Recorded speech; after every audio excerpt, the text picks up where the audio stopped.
2021, President Biden put Kamala Harris in charge of the border crisis. We all knew it, and people said it. I've asked her, the VP, today, because she's the most qualified person to do it, to lead our efforts with Mexico and the Northern Triangle.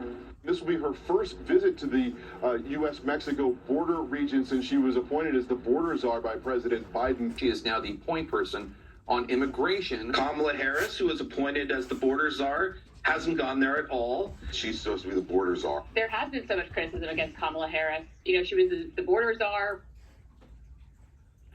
Okay, she was the border czar. We all knew. Now, Biden never said it. He put her in charge, though. And so we know what that means if you look up the word czar.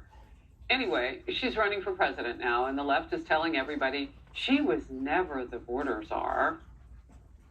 Now what she's up against is folks lying about her border record, calling her a border czar. The Biden team didn't declare her the border czar. Republicans named her the border czar. She was never appointed border czar. She was put in charge of diplomatic efforts.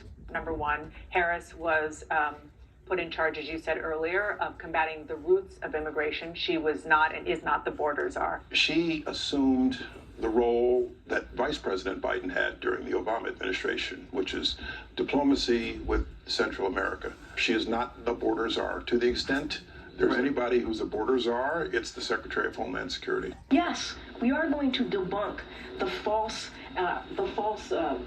characterization of the vice president. She was not a border czar, and it's not just us. Independent fact checkers have said the same thing. So when those very people were in interviews with some of those very same anchors, and they told them or asked about the then border czar, I'm talking about legacy, liberal media, why didn't they push back and say Kamala is not the border czar then? You know why? Because she was. She was in charge of it. They have whiplash now. We have receipts.